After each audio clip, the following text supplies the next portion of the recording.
ಈ ಸಮಾರಂಭದಲ್ಲಿ ಭಾಗವಹಿಸಿರ್ತಕ್ಕಂಥ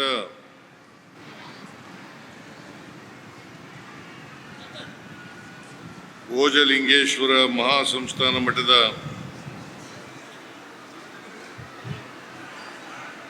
ಗುರುಗಳಾದಂಥ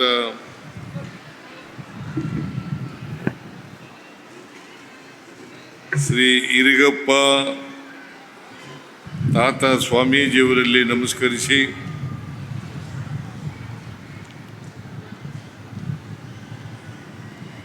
ಸಚಿವರು, ಈ ಕ್ಷೇತ್ರದ ಶಾಸಕರು ಆದಂಥ ಪ್ರಿಯಾಂಕ್ ಖರ್ಗೆ ಅವರೇ, ಸಚಿವರಾದಂಥ ಡಾಕ್ಟರ್ ಶರಣ್ ಪ್ರಕಾಶ್ ಪಾಟೀಲ್ ಅವರೇ, ಶಾಸಕರಾದಂಥ ಅಲ್ಲಂ ಪ್ರಭು ಪಾಟೀಲ್ ಅವರೇ, MY ಪಾಟೀಲ್ ಅವರೇ, ಚೆನ್ನಾರೆಡ್ಡಿ ಅವರೇ, ಮೇಲ್ಮನೆಯ ಸದಸ್ಯರಾದಂಥ ತಿಪ್ಪಣ್ಣಪ್ಪ ಕಮಕ್ನೂರ್ ಅವರೇ, ಇನ್ನೊಬ್ಬರು ಮೇಲ್ಮನೆಯ ಸದಸ್ಯರಾದಂಥ ಚಂದ್ರಶೇಖರ ಪಾಟೀಲ್ ಅವರೇ, ಮೇಲ್ಮನೆಯ ಸದಸ್ಯರಾದಂಥ ಜಗದೇವ್ ಗುತ್ತೇದಾರ್ ಅವರೇ, ಕುರಿ ಮತ್ತು ಉಣ್ಣೆ ಅಭಿವೃದ್ಧಿ ನಿಗಮದ ಅಧ್ಯಕ್ಷರಾದಂಥ ದೇವೇಂದ್ರಪ್ಪ ಮರ್ತೂರ್ ಅವರೇ,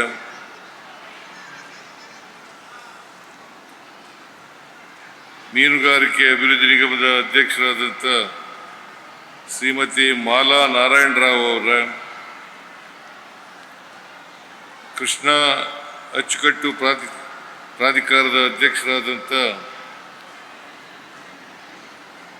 ಬಾಬು ವನ್ನಾನಾಯ್ಕ ಅವರು, ವೇದಿಕೆ ಮೇಲೆ ಆಸೀನರಾಗಿರ್ತಕ್ಕಂಥ ಎಲ್ಲ ಆಹ್ವಾನಿತ ಗಣ್ಯರೇ, ಇಲ್ಲಿ ನೆರೆದಿರ್ತಕ್ಕಂಥ ಆತ್ಮೀಯ ಬಂಧುಗಳೇ, ತಾಯಂದಿರೇ, ಯುವ ಮಿತ್ರರೇ, ಮಾಧ್ಯಮದ ಗೆಳೆಯರೇ, ಇವತ್ತು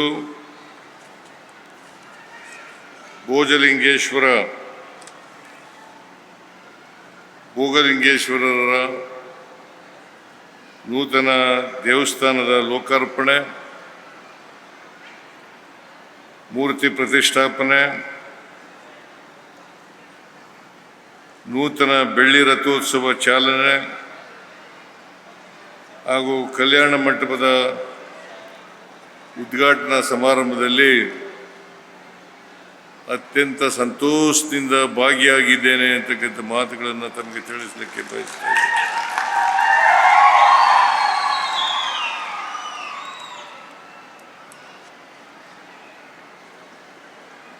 ಇದು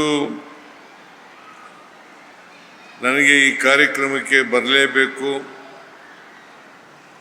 ನೂತನ ದೇವಾಲಯದ ಉದ್ಘಾಟನೆ ಆಗಬೇಕು ಅಂತಕ್ಕಂಥ ಮಾತುಗಳನ್ನು ಈ ಭಾಗದ ಜನರು ಒತ್ತಾಯ ಮಾಡಿದ್ರು. ಹಾಗಾಗಿ ಇವತ್ತು ನಿಮ್ಮೆಲ್ಲರನ್ನು ನೋಡ್ತಕ್ಕಂಥ ಅವಕಾಶ ಸಿಕ್ಕಿದೆ ಅಂತಕ್ಕಂಥ ಮಾತುಗಳನ್ನು ತಮಗೆ ತಿಳಿಸಲಿಕ್ಕೆ ಬಯಸ್ತಾ ಇದ್ದೀನಿ.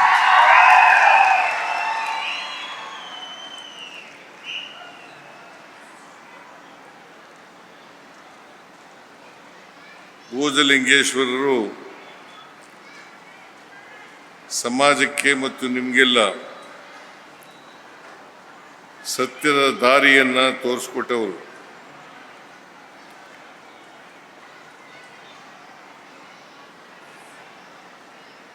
ಮತ್ತು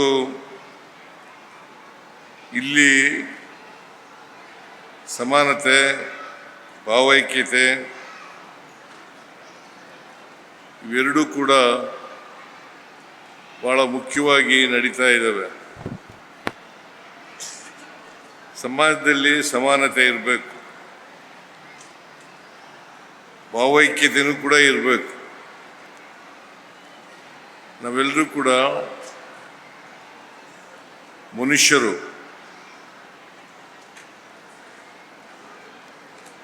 ನಾವು ಮಾನವರಾಗಿ ಬದುಕ್ತಕ್ಕಂಥ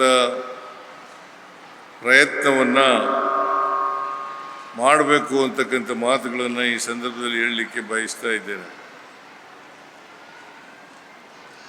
ನಮ್ಮ ಸಮಾಜದಲ್ಲಿ ಅನೇಕ ಜಾತಿಗಳಿದ್ದಾವೆ, ಧರ್ಮಗಳಿದ್ದಾವೆ, ಅನೇಕ ಭಾಷೆಗಳಿದ್ದಾವೆ, ಅನೇಕ ಸಂಸ್ಕೃತಿಗಳಿದ್ದಾವೆ ಅಂತಕ್ಕಂಥದ್ದನ್ನು ನೀವೆಲ್ಲರೂ ಕೂಡ ತಿಳ್ಕೊಂಡಿದ್ದೀರಿ ಅಂತಕ್ಕಂಥದ್ದು ನನ್ನ ಭಾವನೆ. ಅದರಿಂದ ನಾವು ಎಲ್ಲರೂ ಕೂಡ ವೈವಿಧ್ಯತೆ ಇರ್ತಕ್ಕಂಥ ಈ ಸಮಾಜದಲ್ಲಿ ಏಕತೆಯನ್ನು ಪ್ರದರ್ಶನ ಮಾಡ್ತಕ್ಕಂಥದ್ದು ಅತ್ಯಂತ ಅವಶ್ಯ. ಅನೇಕ ಧರ್ಮಗಳಿದ್ದಾವೆ ನಿಜ. ಯಾವುದೇ ಧರ್ಮ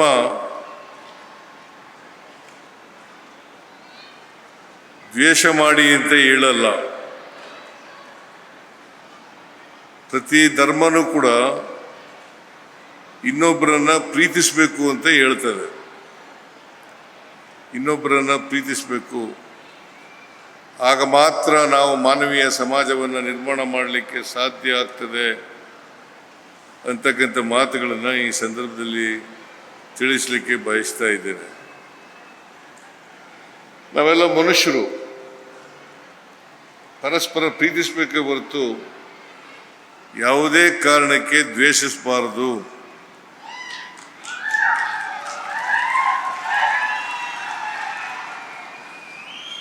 ದ್ವೇಷವನ್ನು ಬಿತ್ತಕ್ಕಂಥ, ಅದನ್ನು ಬೆಳೆಸ್ತಕ್ಕಂಥ ಅನೇಕ ಜನ ನಮ್ಮಲ್ಲಿ ಇದ್ದಾರೆ ಅಂತಕ್ಕಂಥದ್ದನ್ನು ತಾವೆಲ್ಲರೂ ಕೂಡ ಮರಿಬಾರ್ದು ಅಂತಕ್ಕಂಥ ಮಾತುಗಳನ್ನು ತಮಗೆ ತಿಳಿಸ್ತೇನೆ.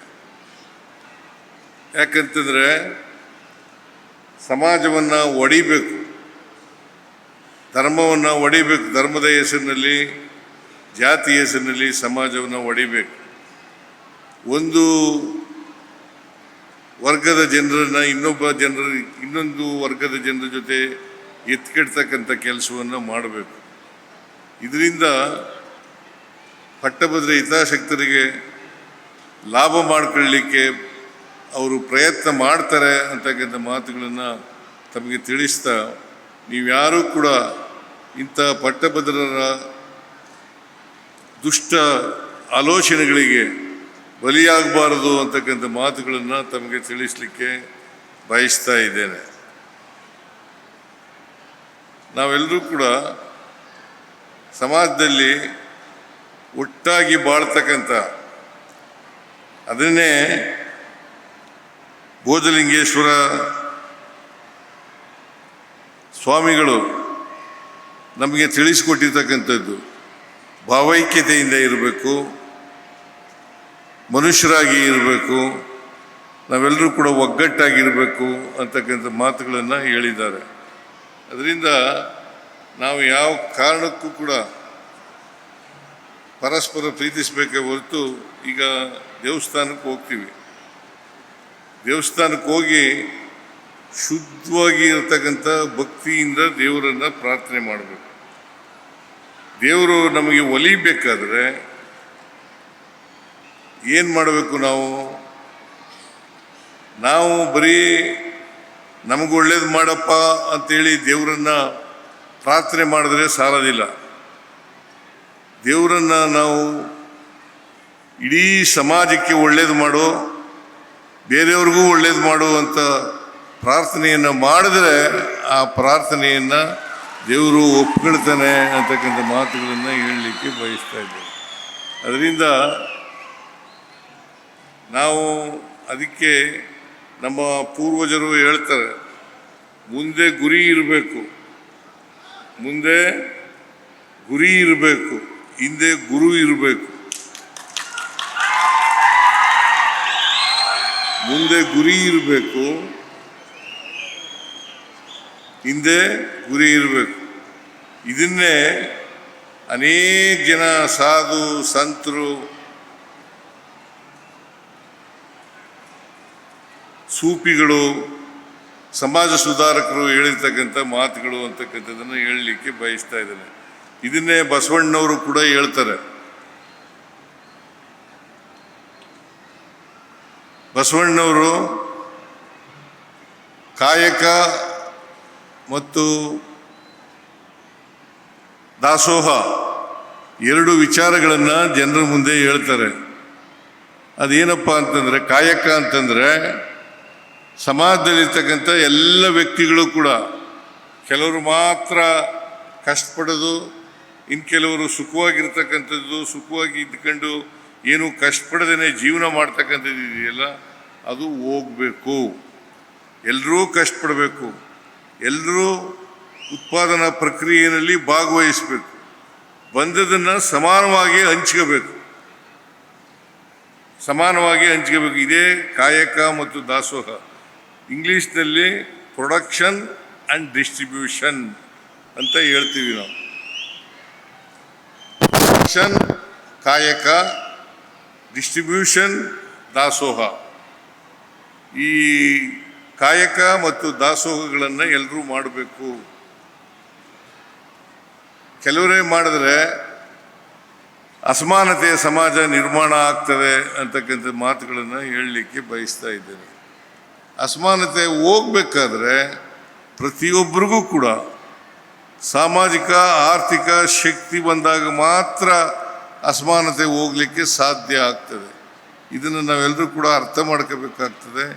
ಇದನ್ನೇ ಭೋಜಲಿಂಗೇಶ್ವರ ಗುರುಗಳು ನಮಗೆ ಹೇಳ್ಕೊಟ್ಟಿರ್ತಕ್ಕಂಥದ್ದು ಅಂತಕ್ಕಂಥ ಮಾತುಗಳನ್ನು ಬಯಸ್ತೇವೆ. ಇವತ್ತು ಅನೇಕ ಶಕ್ತಿಗಳು ಸಮಾಜವನ್ನು ವಿಭಜನೆ ಮಾಡ್ತಕ್ಕಂಥ ಪ್ರಯತ್ನವನ್ನು ಮಾಡ್ತಾ ಇದ್ದಾವೆ. ಇದಕ್ಕೆ ನಾವು ಯಾರು ಕೂಡ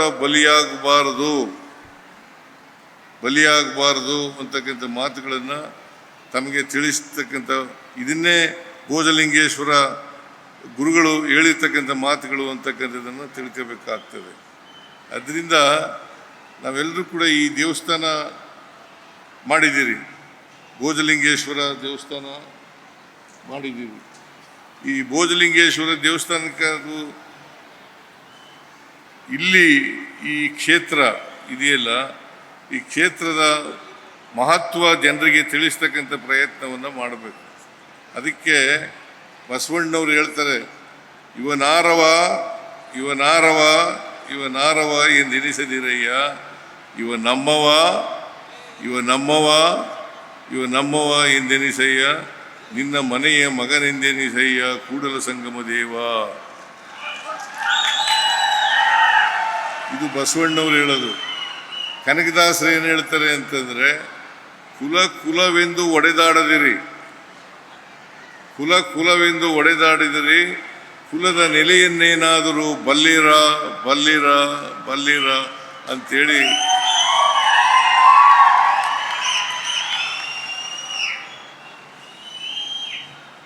ಇವ ನಮ್ಮವ ಅಂತ ಅನ್ನೋದು ಇದೆಯಲ್ಲ, ಅದು ಒಂದೇ ಅರ್ಥ, ಒಂದೇ ಹೇಳೋದು. ನಾವೆಲ್ಲ ಮನುಷ್ಯರು, ಇವನು ನಮ್ಮವನು ಅಂತ ಹೇಳಪ್ಪ, ಇವನು ಯಾರವ ಅಂತ ಹೇಳ್ಬೇಡ ಅಂತ ಬಸವಣ್ಣವ್ರು ಹೇಳಿದ್ರೆ, ಕುಲ ಎಂದು ಒಡೆದಾಡದಿರಿ ಅಂತ ಹೇಳಿ ಕನಕದಾಸರು ಹೇಳ್ತಕ್ಕಂಥದ್ದು 12ನೇ ಶತಮಾನದಲ್ಲಿ ಬಸವಣ್ಣವ್ರು ಹೇಳಿದ್ರೆ, ಇವರು 14ನೇ ಶತಮಾನದಲ್ಲಿ 15ನೇ ಶತಮಾನದಲ್ಲಿ ಕನಕದಾಸರು ಹೇಳ್ತಾರೆ ಅಂತಕ್ಕಂಥದ್ದನ್ನು ನಾವು ತಿಳ್ಕೋಬೇಕಾಗ್ತದೆ. ನಾವು ಇವೆಲ್ಲ ಅನೇಕ ಜನ ಸಾಧು ಸಂತರುಗಳು, ಸಮಾಜ ಸುಧಾರಕರು, ಬಸವಣ್ಣವರು, ಕನಕದಾಸರು, ಇವರೆಲ್ಲರೂ ಬುದ್ಧ, ಇವರೆಲ್ಲರೂ ಹೇಳಿರ್ತಕ್ಕಂಥ ವಿಚಾರಗಳನ್ನು ನಮ್ಮ ಮುಂದೆ ಇದ್ದಾವೆ. ಆದರೂ ಕೂಡ ನಾವು ದಾರಿ ತಪ್ತೇವೆ ಅಂತಕ್ಕಂಥ ಮಾತುಗಳನ್ನು ತಾವು ವಿಚಾರ ಮಾಡಬೇಕು ಅಂತಕ್ಕಂಥ ಮಾತುಗಳನ್ನು ಹೇಳಲಿಕ್ಕೆ ಬಯಸ್ತಾ ಇದ್ದಾರೆ. ಅದಕ್ಕೆ ಇಷ್ಟು ವರ್ಷಗಳಾದರೂ ಕೂಡ ಜಾತಿ ವ್ಯವಸ್ಥೆ ಹೋಗಿಲ್ಲ. ಬಸವಣ್ಣ ಹೇಳಿದ್ದು ಇವನಾರವ ಇವನಾರವ ಇವ ನಮ್ಮವ ಅಂತ ಹೇಳಿದ್ದು 12ನೇ ಶತಮಾನದಲ್ಲಿ. ಈಗಾಗಲೇ 800 ವರ್ಷಗಳಿಗೂ ಜಾಸ್ತಿ ಆಗಿದೆ. ಈ 800 ವರ್ಷಗಳಲ್ಲೂ ಕೂಡ ಜಾತಿ ವ್ಯವಸ್ಥೆ ಹೋಗಿಲ್ಲ. ಇವ ನಾರವ ಅಂತ ಹೇಳ್ತೇವೆ ಹೊರತು ಇವ ನಮ್ಮವ ಅಂತ ಹೇಳಲಿಕ್ಕೆ ಹೋಗೋದಿಲ್ಲ. ಕನಕದಾಸರು 500 ವರ್ಷಗಳ ಹಿಂದೆ ಹೇಳಿದ್ರು. ಅವರು ಹೇಳಿದಂಥ ಮಾತುಗಳು ಕುಲವೆಂದು ಒಡೆದಾಡದಿರಿ, ಕುಲದ ನೆಲೆಯನ್ನಾದರೂ ಬಲ್ಲಿರ ಅಂತ ಹೇಳಿದರು. ಆದ್ದರಿಂದ ನಾವೆಲ್ಲರೂ ಕೂಡ ಮನುಷ್ಯರಾಗಿ ಬಾಳ್ತಕ್ಕಂಥದ್ದು ಅತ್ಯಂತ ಅವಶ್ಯ ಅಂತಕ್ಕಂಥ ಮಾತುಗಳನ್ನು ಹೇಳಲಿಕ್ಕೆ ಬಯಸ್ತಾ ಇದ್ದೇನೆ. ಇದಕ್ಕೋಸ್ಕರ ಬಾಬಾ ಸಾಹೇಬ್ ಅಂಬೇಡ್ಕರ್ ಅವರು ಹೋರಾಟನೇ ಮಾಡಿದ್ರು. ಈ ತಾರತಮ್ಯ ಹೋಗಬೇಕು, ಪುರುಷರು ಮಹಿಳೆಯರು ಅಂತಕ್ಕಂಥ ತಾರತಮ್ಯ, ಮನುಷ್ಯನ ನಡುವೆ ಇರ್ತಕ್ಕಂಥ ಕಂದಕಗಳು ಇವು ಓದಬೇಕು. ಮೇಲು ವರ್ಗ ಕೆಳವರ್ಗ ಅಂತಕ್ಕಂಥದ್ದು ಹೋಗ್ಬೇಕು, ಮೇಲ್ಜಾತಿ ಕೆಳಜಾತಿ ಅಂತಕ್ಕಂಥದ್ದು ಹೋಗಬೇಕು. ಎಲ್ಲರೂ ಕೂಡ ಸಮಾನರಾಗಿ ಬಾಳ್ತಕ್ಕಂಥ ಸಾಮಾಜಿಕ ವ್ಯವಸ್ಥೆ ನಿರ್ಮಾಣ ಆಗಬೇಕು ಅಂತಕ್ಕಂಥದ್ದೇ ಇವರೆಲ್ಲರೂ ಕಂಡಿದ್ದಂಥ ಕನಸುಗಳು. ಈ ಕನಸುಗಳನ್ನು ನಾವು ನನಸು ಮಾಡ್ತಕ್ಕಂಥ ಪ್ರಯತ್ನವನ್ನು ಮಾಡ್ತಕ್ಕಂಥದ್ದು. ಇದು ದೇವಸ್ಥಾನದಲ್ಲಿ ಕೂಡಿಟ್ಬಿಟ್ರೆ ಆಗೋದಿಲ್ಲ, ನೀವು ಆಚರಣೆಯಲ್ಲಿ ಮಾಡಬೇಕು. ಪ್ರತಿಯೊಬ್ಬರು ಕೂಡ ಇದರ ಆಚರಣೆಯನ್ನು ಮಾಡಿದಾಗ ಮಾತ್ರ ಇದು ಜಾರಿ ಆಗ್ತದೆ ಹೊರತು ಇಲ್ಲದೆ ಹೋದರೆ ಅದು ದೇವಸ್ಥಾನದಲ್ಲೇ ಇರ್ತದೆ.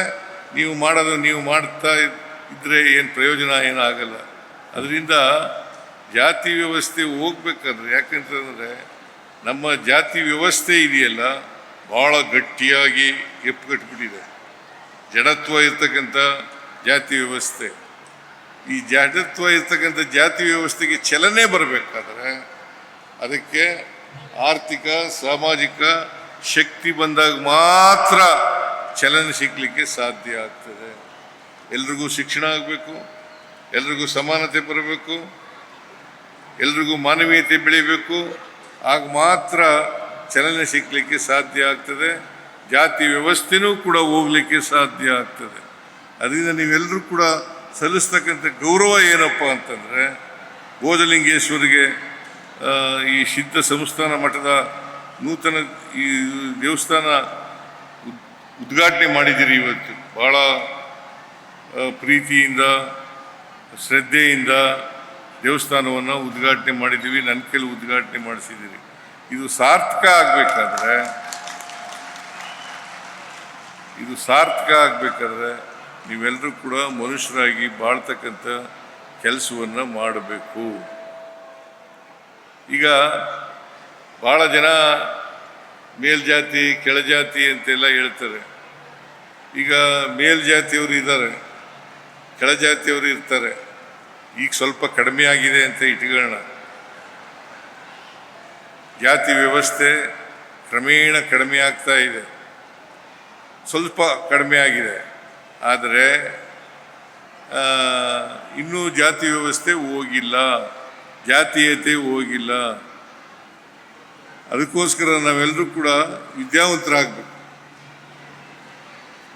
ಪ್ರತಿಯೊಬ್ಬರು ಕೂಡ ವಿದ್ಯಾವಂತರಾಗಬೇಕು. ಎಂಥ ವಿದ್ಯೆ ಸಿಗಬೇಕಪ್ಪ ಅಂತಂದರೆ ವೈಚಾರಿಕತೆಯಿಂದ ಕೂಡಿರ್ತಕ್ಕಂಥ ವಿದ್ಯೆ ಸಿಗಬೇಕು, ಮತ್ತು ವೈಜ್ಞಾನಿಕವಾಗಿರ್ತಕ್ಕಂಥ ವಿದ್ಯೆ ಸಿಗಬೇಕು.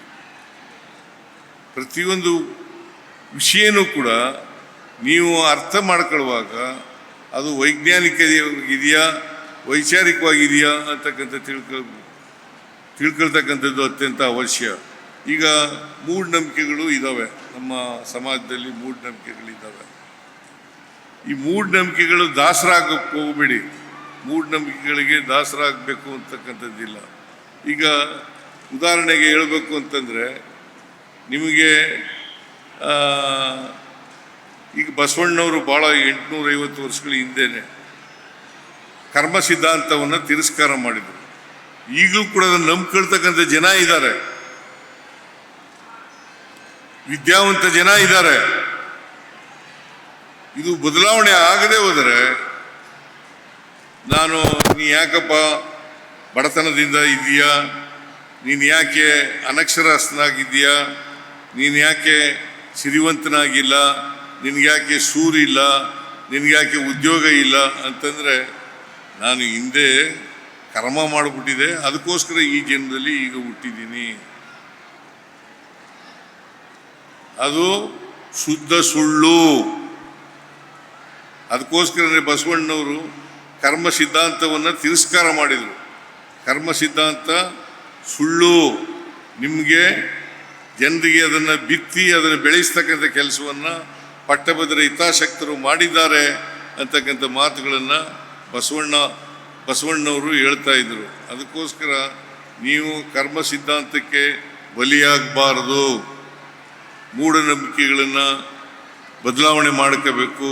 ಅದಕ್ಕೋಸ್ಕರನೇ ಎಲ್ಲ ವಿಚಾರಗಳಲ್ಲಿಯೂ ಕೂಡ ವೈಜ್ಞಾನಿಕತೆ ಮತ್ತು ವೈಚಾರಿಕತೆಯನ್ನು ಬೆಳೆಸ್ಕೊಂಡಾಗ ಮಾತ್ರ ಸಾರ್ಥಕ ಆಗ್ತದೆ. ಮತ್ತು ಭೋಜಲಿಂಗೇಶ್ವರರಿಗೆ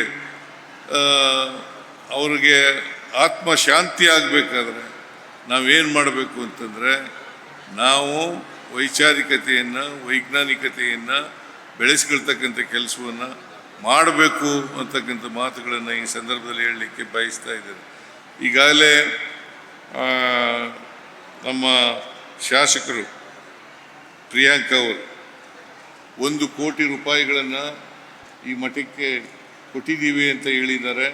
ಅದನ್ನು ಸ್ವಾಗತ ಮಾಡೋಣ ಅಂತಕ್ಕಂಥ ಮಾತುಗಳನ್ನು ಪೂಜ್ಯ ತಾತಯ್ಯನವರು, ಇರಗಪ್ಪ ತಾತನವರು ಅವರು ನನಗೊಂದು ಅರ್ಜಿ ಕೊಟ್ಟಿದ್ದಾರೆ. ಏನಪ್ಪ ಅರ್ಜಿ ಅಂತಂದರೆ, ಇಲ್ಲಿ ಸುಗೂರಿನಲ್ಲಿ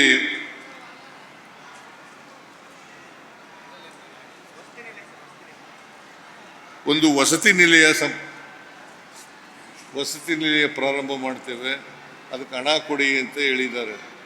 ನಾನು ಇದಕ್ಕೆ ಹಣ ಕೊಡಲಿಕ್ಕೆ ಸರ್ಕಾರ ಪ್ರಯತ್ನ ಮಾಡ್ತದೆ ಅಂತಕ್ಕಂಥ ಮಾತುಗಳನ್ನು ಈ ಸಂದರ್ಭದಲ್ಲಿ. ಆಮೇಲೆ ಇಲ್ಲೊಂದು ಯಾತ್ರಿ ನಿವಾಸ ಮಾಡಬೇಕು ಅಂತ ಹೇಳಿದ್ದಾರೆ, ಅದಕ್ಕೂ ದುಡ್ಡು ಕೇಳಿದ್ದಾರೆ. ಪ್ರಿಯಾಂಕ ಅವರು ಮಾಡಿಸ್ಕೊಡ್ತೀನಿ ಯಾತ್ರಿ ನಿವಾಸ ಅಂತ ಹೇಳಿದ್ದಾರೆ. ಅದರಿಂದ ಭಾಳ ಸ್ವಾಗತಾರ್ಹವಾದಂಥ ವಿಚಾರ.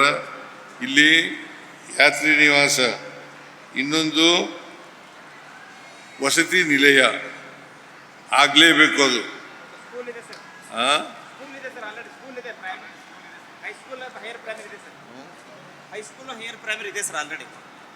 ಹೈಸ್ಕೂಲ್ ಇದೆಯಾ? ಹೈಸ್ಕೂಲ್ ಇದೆ, ಹೈಯರ್ ಪ್ರೈಮರಿ ಇದೆ. ಊಟ ಪ್ರಸಾದ ಕೊಡ್ತಾರೆ, ವಸತಿ ನಿಲಯ ಇಲ್ಲ. ವಸತಿ ನಿಲಯ ಮಾಡಲಿಕ್ಕೆ, ಪ್ರಾರಂಭ ಮಾಡಲಿಕ್ಕೆ, ಅದನ್ನು ಕಟ್ಟಲಿಕ್ಕೆ ನಾನು ಸರ್ಕಾರ ಸಹಾಯ ಮಾಡ್ತದೆ ಅಂತಕ್ಕಂಥ ಮಾತುಗಳನ್ನು ಮತ್ತು ಯಾತ್ರಿ ನಿವಾಸಕ್ಕೆ ಈಗಾಗಲೇ ಪ್ರಿಯಾಂಕ್ ಖರ್ಗೆ ಅವರು ಅದಕ್ಕೆ ಹಣ ಕೊಡ್ತೀನಿ ಅಂತ ಹೇಳಿದ್ದಾರೆ. ಇವೆರಡೂ ಆದರೆ ಮುಂದೆ ಇದರ ಅಭಿವೃದ್ಧಿ ಆಗಲಿಕ್ಕೆ, ಬೆಳವಣಿಗೆ ಆಗಲಿಕ್ಕೆ ಎಲ್ಲ ರೀತಿಯ ಸಹಾಯವನ್ನು, ಸಹಕಾರವನ್ನು ಸರ್ಕಾರ ಕೊಡ್ತದೆ ಅಂತಕ್ಕಂಥ ಮಾತುಗಳನ್ನು ಹೇಳಲಿಕ್ಕೆ ಬಯಸ್ತೇನೆ. ಒಟ್ಟಾರೆ ಈ ಕ್ಷೇತ್ರ ಅಭಿವೃದ್ಧಿ ಆಗಲಿ, ಜಾತ್ಯತೀತ ಮಠವಾಗಿ ಬೆಳೀಲಿ ಅಂತಕ್ಕಂಥ ಆಶಯವನ್ನು ವ್ಯಕ್ತಪಡಿಸಲಿಕ್ಕೆ ಬಯಸ್ತಾ ಇದ್ದೇನೆ. ಜಾತಿ ಸೋಂಕಿಲ್ದೇನೆ ಜಾತ್ಯತೀತವಾಗಿ ಈ ಮಠ ಬೆಳೀಲಿ. ಯಾಕಂತಂದರೆ ಎಲ್ಲ ಜನರು ಕೂಡ ಇದಕ್ಕೆ ಭಕ್ತರಾಗಬೇಕು. ಎಲ್ಲ ಜನರು ಕೂಡ, ಎಲ್ಲ ಜಾತಿಯ ಜನರು ಕೂಡ, ಎಲ್ಲ ವರ್ಗದ ಜನರು ಕೂಡ ಭಕ್ತರಾಗ್ತಕ್ಕಂಥ ರೀತಿಯಲ್ಲಿ ಬೆಳವಣಿಗೆ ಆದರೆ ಇದು ಉತ್ತರೋತ್ತರ ಈ ಮಠ ಬೆಳೀಲಿಕ್ಕೆ ಅನುಕೂಲ ಆಗ್ತದೆ ಅಂತಕ್ಕಂಥ ಮಾತುಗಳನ್ನು ಈ ಸಂದರ್ಭದಲ್ಲಿ ಹೇಳಿ ನನ್ನ ಮಾತುಗಳನ್ನು ಮುಗಿಸ್ತೇನೆ. ಯಾಕಂತಂದರೆ ಇದು ಜಾಸ್ತಿ ನನಗೆ ಇನ್ನೊಂದು ಕಾರ್ಯಕ್ರಮ ಇದೆ, ಆ ಕಾರ್ಯಕ್ರಮಕ್ಕೆ ಹೋಗಿ ಅಲ್ಲಿಂದ ನಾನು ಬೆಂಗಳೂರು ತಲುಪಬೇಕು. ಆ ಕಾರಣದಿಂದ ಹೆಚ್ಚು ಮಾತಾಡಲಿಕ್ಕೆ ಹೋಗಲ್ಲ. ನಿಮಗೆಲ್ರಿಗೂ ಕೂಡ ಶುಭವಾಗಲಿ. ಭೋಜಲಿಂಗೇಶ್ವರ ನಿಮಗೆ ಶುಭವನ್ನು ಕೋರಲಿ ಅಂತಕ್ಕಂಥ ಮಾತುಗಳನ್ನು ಹೇಳಿ ನೀವೆಲ್ಲರೂ ಕೂಡ ಮನುಷ್ಯರಾಗಿ ಬಾಳ್ತಕ್ಕಂಥ ಪ್ರಯತ್ನವನ್ನು ಮಾಡಿ ಅಂತಕ್ಕಂಥ ಸೂಚನೆಯನ್ನು ನಿಮಗೆ ಕೊಟ್ಟು ನನ್ನ ಮಾತುಗಳನ್ನು ಮುಗಿಸ್ತೇನೆ. ನಿಮ್ಮೆಲ್ಲರಿಗೂ ನಮಸ್ಕಾರ.